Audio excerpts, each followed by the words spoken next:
Shabbat Shalom. Alors, la Kitavo, la mitzvot, on est parti. Quand tu seras arrivé dans le pays que l'Éternel ton Dieu te donne en héritage, quand tu en auras pris possession et y seras établi, tu prendras des prémices de tous les fruits de la terre récoltés par toi dans le pays que l'Éternel ton Dieu t'aura donné. Et tu les mettras dans une corbeille, et tu te rendras à l'endroit que l'Éternel ton Dieu aura choisi pour y faire régner son nom.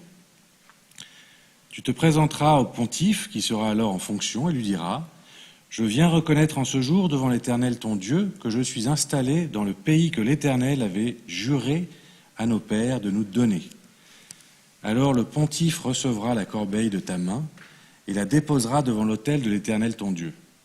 Et tu diras à haute voix devant l'Éternel ton Dieu « Enfant d'Aram, mon père était errant, il descendit en Égypte, il vécut étranger, peu nombreux d'abord, puis il devint une nation considérable, puissante et nombreuse. Alors les Égyptiens nous traitèrent iniquement, nous opprimèrent, nous imposèrent un dur sevrage. Nous implorâmes l'Éternel Dieu de nos pères, et l'Éternel entendit nos plaintes. Il considéra notre misère, notre labeur et notre détresse. Et il nous fit sortir de l'Égypte avec une main puissante et un bras étendu, en imprimant la terreur, en opérant signes et prodiges.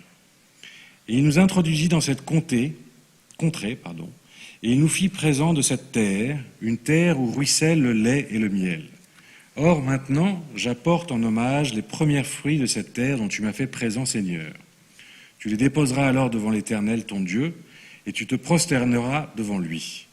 Et tu te réjouiras pour tous les biens que l'Éternel, ton Dieu, aura donnés à toi et à ta famille, et avec toi se réjouiront le Lévite et l'étranger qui est dans ton pays. Quand tu auras achevé de prélever les diverses dîmes de ton revenu, dans la 3e année, année de la dîme, quand tu auras donné leur dû aux Lévites, à l'étranger, à l'orphelin et à la veuve, afin qu'ils aient à manger dans tes villes et se rassaisissent, tu feras cette déclaration devant l'Éternel ton Dieu. J'ai fait disparaître de chez moi les choses saintes, je les ai attribuées aux Lévites, à l'étranger, à l'orphelin et à la veuve, exactement selon l'ordre que tu m'as donné. Je n'ai transgressé ni omis aucun de tes préceptes. De ces choses saintes, je n'ai rien consommé pendant mon deuil, rien prélevé en état d'impureté, rien employé en l'honneur d'un mort. Docile à la voix de l'Éternel mon Dieu, je me suis entièrement conformé à tes prescriptions. Jette un regard du haut des cieux, ta sainte demeure, et bénis ton peuple Israël en la terre que tu nous as donnée, comme tu l'as juré à nos pères, ce pays ruisselant de lait et de miel. En ce jour, l'Éternel ton Dieu te recommande d'exécuter ces diverses lois et ces statuts. Tu t'appliqueras donc à les observer de tout ton cœur et de toute ton âme. Tu as glorifié aujourd'hui l'Éternel en promettant de l'adopter pour ton Dieu, de marcher dans ses voies, d'observer ses lois, ses préceptes, ses statuts et d'écouter sa parole. Et l'Éternel t'a glorifié à son tour en te conviant à être son peuple privilégié, comme il te l'a annoncé, et à garder tous ses commandements. Il veut que tu deviennes la première de toutes les nations qu'il a faites, en gloire, en renommée et en dignité, que tu sois un peuple consacré à l'Éternel, ton Dieu, comme il l'a déclaré.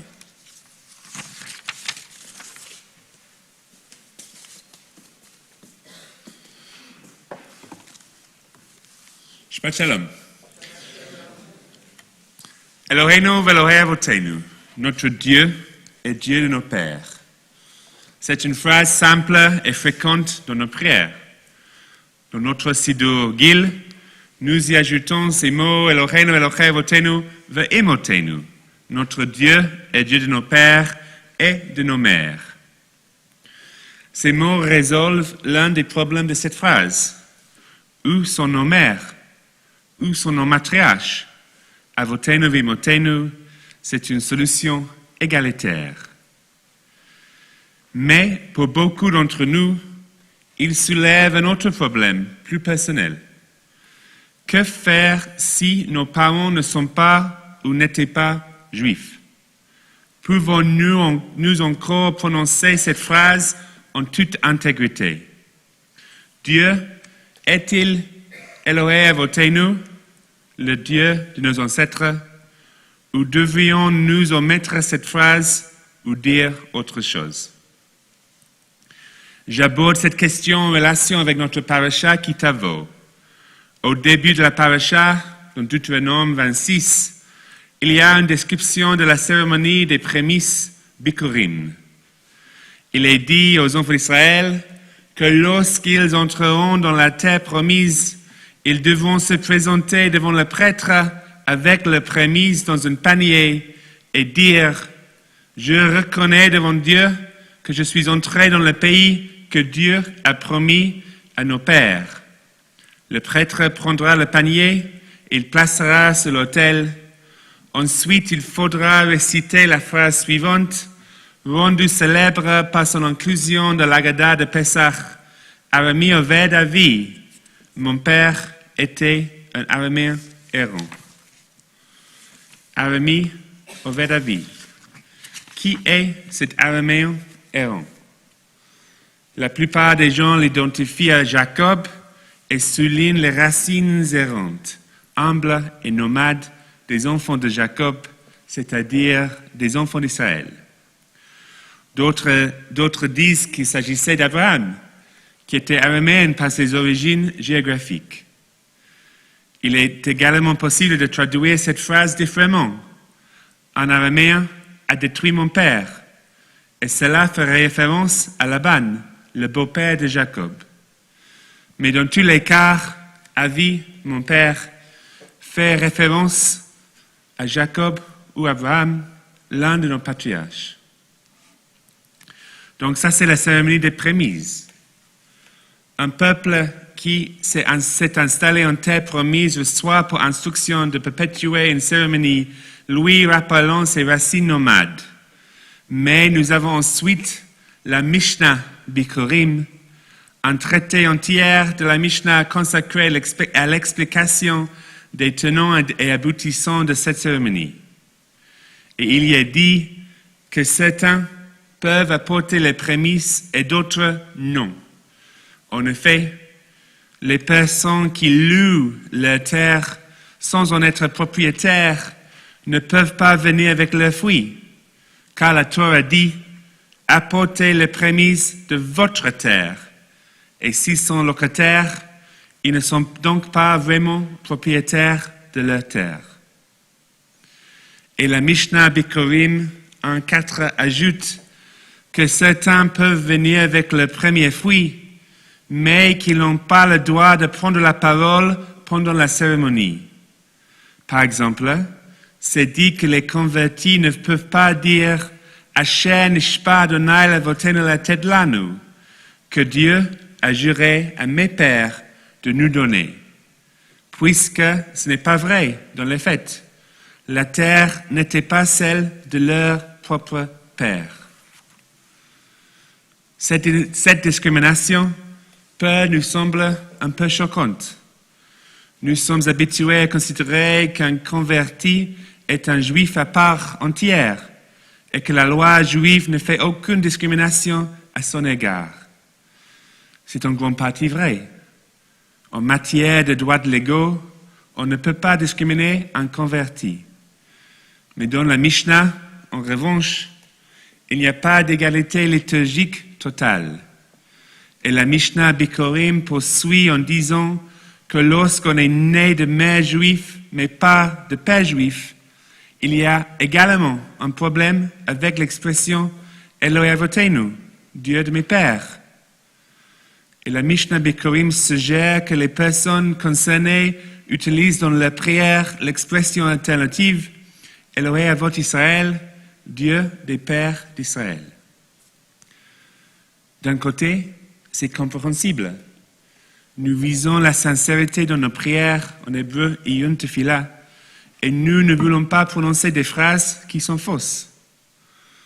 De notre côté, qui peut vraiment savoir s'il est un descendant direct d'Abraham, d'Isaac et de Jacob?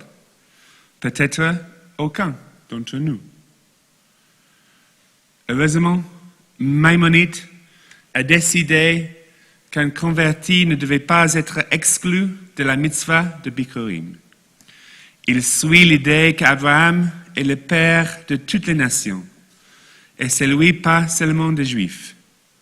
Ainsi, le Dieu d'Abraham est notre Dieu à nous tous, si bien que nous pouvons tous prononcer cette phrase « Eloheinu v'Elohei avotenu » avec sincérité et de tout notre cœur. Maïmonide va même jusqu'à dire que si un Juif de naissance peut retracer sa lignée jusqu'à ses ancêtres, quelqu'un qui a choisi le judaïsme peut retracer sa lignée jusqu'à Dieu lui-même. Maïmonide choisit ses combats, et il les choisit bien. C'est la seule fois où Maïmonide s'oppose aussi ouvertement à la Mishnah. Mais il le fait sur un point très important. La cérémonie des prémices devrait nous unir dans le souvenir et la proclamation de notre histoire et de notre ascendance commune. Comme nous le disons à Pessah, nous devrions tous nous considérer comme des sortis d'Égypte. C'est notre histoire commune et nous étions tous là, même si aucun d'entre nous ne l'était.